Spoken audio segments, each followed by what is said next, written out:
यह नवरात्रि के पावन महीना में एगो भक्त बा जौन माई के भजन सुनावे खातिर कोयलर के बोलावता और कौना भाव में बोलावता। ए भैया आई सुनी जा।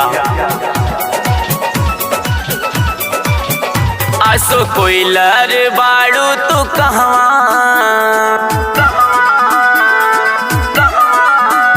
आसो कोयलर बाड़ू तू कहवा, भवानी जो तारी हो। आसो कोयलर कहवा तू बाड़ू, भवानी जो तारी हो।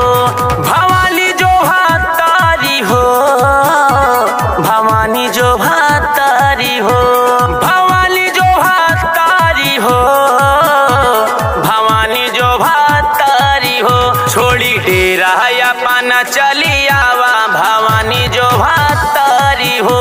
छोड़ी डेरा या पाना चली आवा, भवानी जो तारी हो।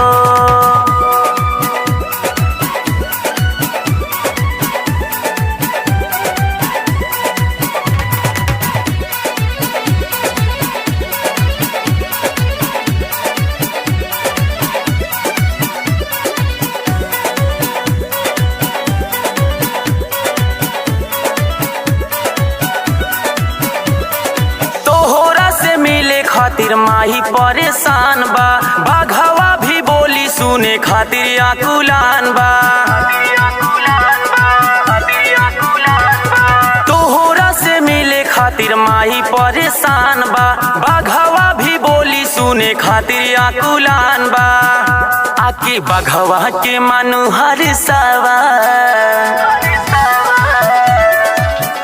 आके बाघवा के मानु हर सावा, भवानी जो तारी हो।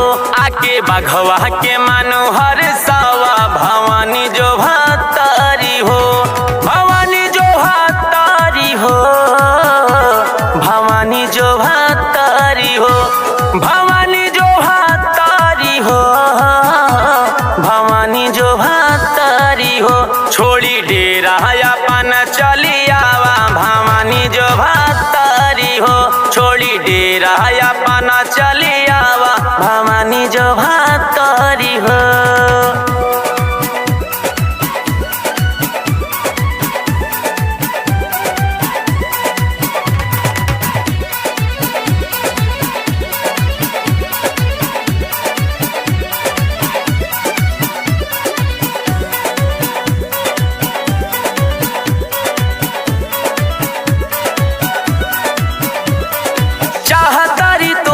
से सुने माँ भजान हो, पूछा हूँ सुना के माँ के कहीं दमगान हो। चाहतारी तोहरा से सुने माँ भजान हो, पूछा हूँ सुना के माँ के कहीं दमगान हो। एहो कोयलर ना देरी लगावा, एहो कोयलर ना देरी लगावा, भवानी जो तारी हो। एहो कोयलर ना देरी लगावा, भवानी जो तारी हो।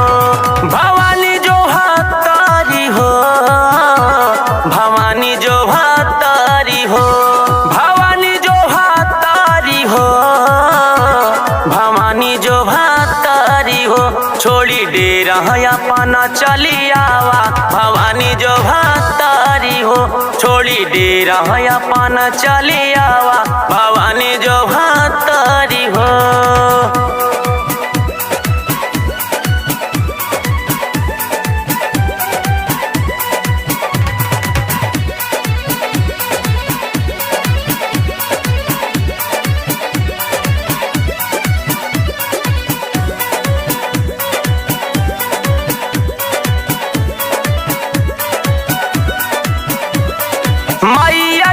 गही बखड़ा अनुपमावा, सूरज छोटू भी बा माही के समानावा।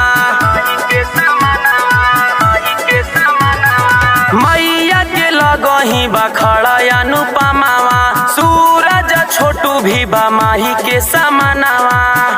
एहो कोयलर गावत कुछ आवा,